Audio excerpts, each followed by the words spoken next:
கண்ணம்மா,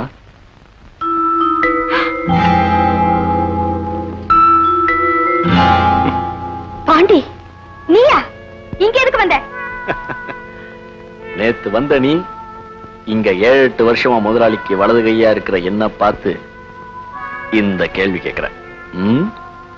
கால வித்தியாசம். நீ இங்கதான் வேலை செய்யறியா? உன் கல்யாண சமயத்துல, அதாவது எங்க முதலாளி மகன் கல்யாண சமயத்துல எனக்கு உடம்பு சரியில்லாம போச்சு. அதான் 10 நாளா வேலைக்கு வரல. ஆனாலும் நீதான் இந்த வீட்டுக்கு மருமகளா வரப்போறேன்னு எனக்கு முன்னாடியே தெரியும்.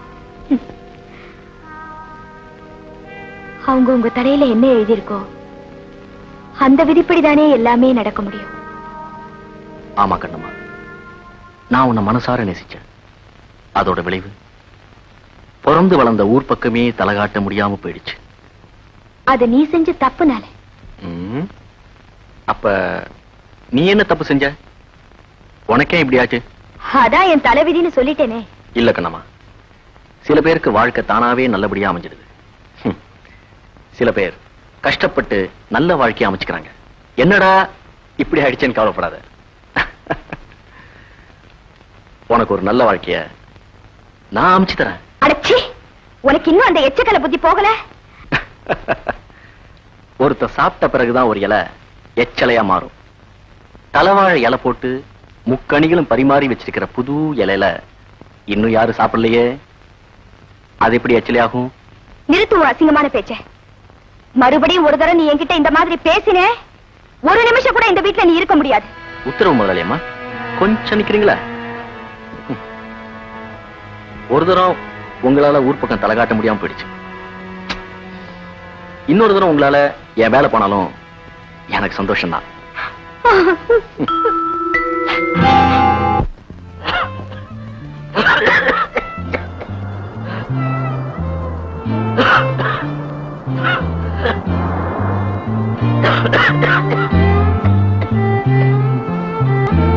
அம்மா, அவள் கொஞ்சம் தண்ணி கொடுமா.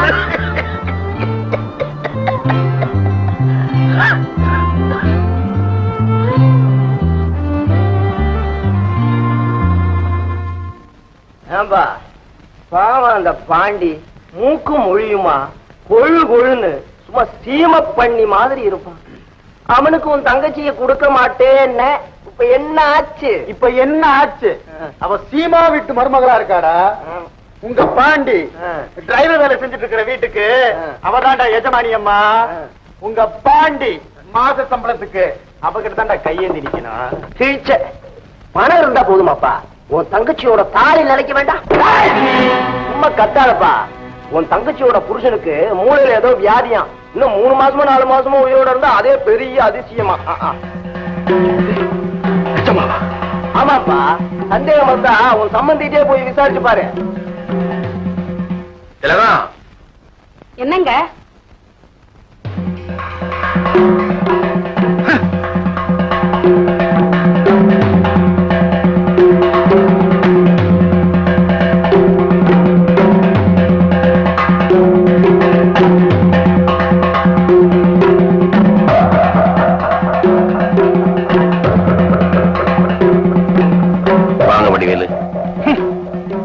உங்களை மாதிரி பெரிய மனுஷனுக்கு இது அழகான்னு கேட்டு போகதான் வந்த. உங்க பையனுக்கு உடம்பு சரியில்லைங்கிறத மறைச்சு என் தங்கச்சி வாழ்க்கைய அநியாயமா கேட்டுட்டீங்களே. வடிவேலு, நாங்க ஜோசியம் எல்லாம் கேட்டு எல்லாம் நல்லபடியா முடியும்னு தெரிஞ்சதுக்கு அப்புறம் தான் இந்த கல்யாணத்துக்கே ஏற்பாடு பண்ணோம். ஆனா 1000 தான் இருக்கட்டும் ஐயா, விவரத்தை என்கிட்ட சொல்ல வேண்டாம். நானும் ஜோசியம் பார்த்திருப்பேன்ல, என் தங்கச்சி உங்க வீட்டுல கொடுக்கலாமா வேண்டாமான்னு.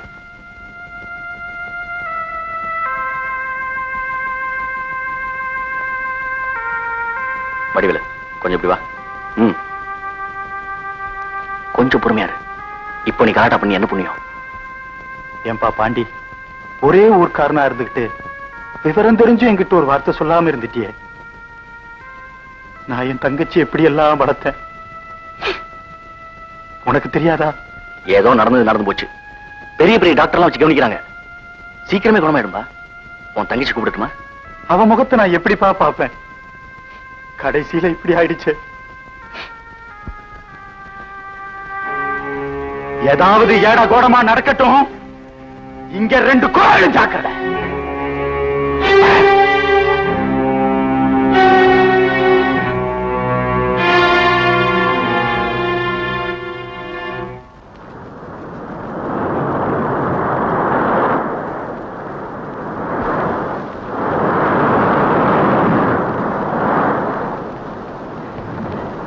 லக்ஷ்மி!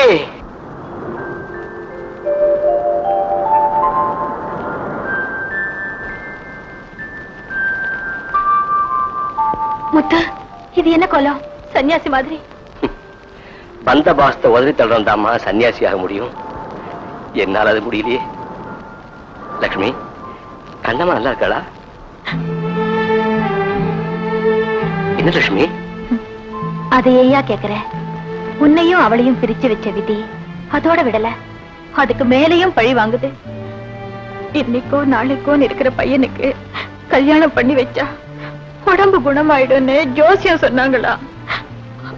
கண்ணம்மாவை பலி கொடுத்துட்டாங்க. அட கடவுளே! வாயா வீட்டுக்கு போலாம். இல்ல லட்சுமி, மறுபடியும் என்னோட கூட்டுக்குள்ள அடைக்காத. இந்த பரந்த உலகத்துல நிம்மதி தேடி நான் அலைஞ்சுக்கிட்டு இருக்கேன். அது கிடைக்கலனாலும் இப்படி அலைகிறதுல ஒரு சுகம் இருக்கு. நான் வர்றேன்.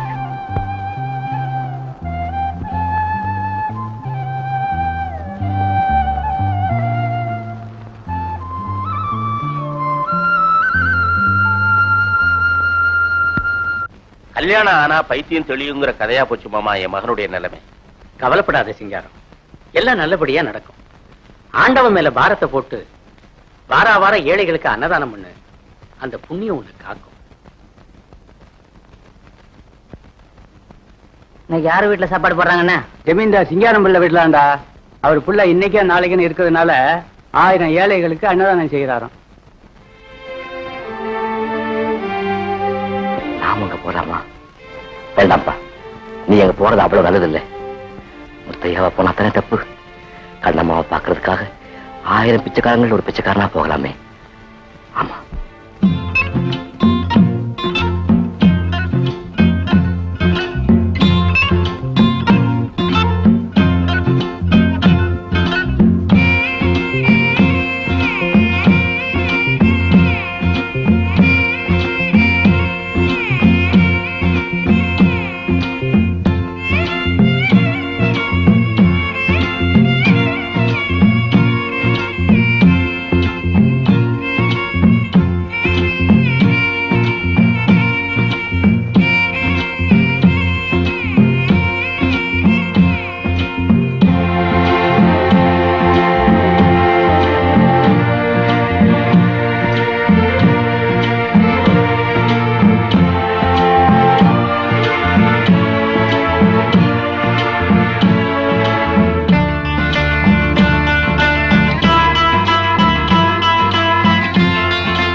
நீங்களா இந்த கோலத்தை?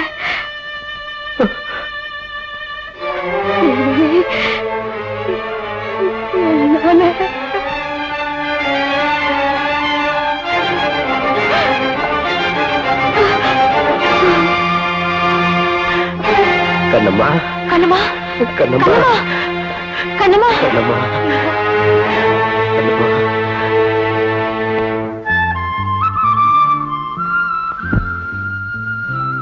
கண்ணம்மா,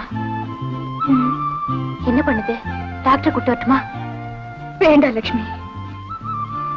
அவர் அந்த பிச்சைக்கார கோலத்துல பார்த்ததும் என்னால தாங்க முடியல.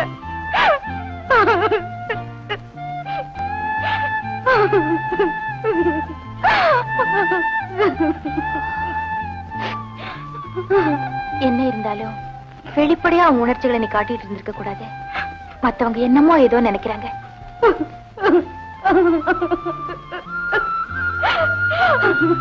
கண்ணம்மா, மனசை அமைதிப்படுத்திக்க, சூழ்நிலையை புரிஞ்சுக்க. நான் வேற என்ன சொல்ல?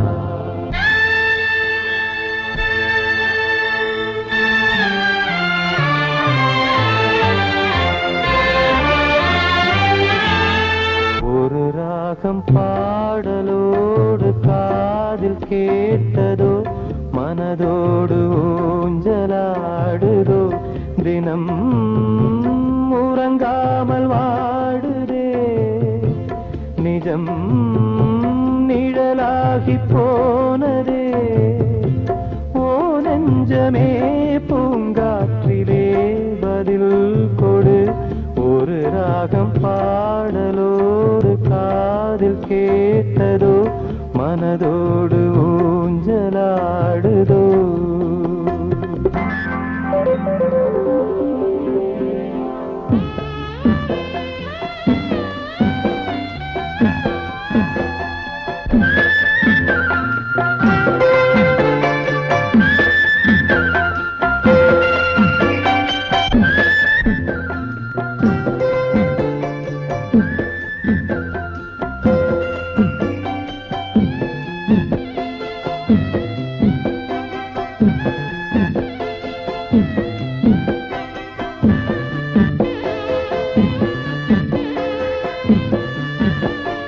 எங்கே சென்ற போதும் மனம் போல வாழ்க வாழ்க ஏழை நெஞ்சின் பாடல் உனை சேர வேண்டும் வாழ்க ஏழை எந்தன் பேராம் சோகம் எந்தன் ஊராம் ஊரை பார்த்து போகிறேன் அநாதையாக போகிறேன் என் உள்ளம் என்றும் உன்னை பாடுமே ஒரு ராகம் பாடலோடு காதில் கேட்டதோ மனதோடு ஊஞ்சலாடுதோ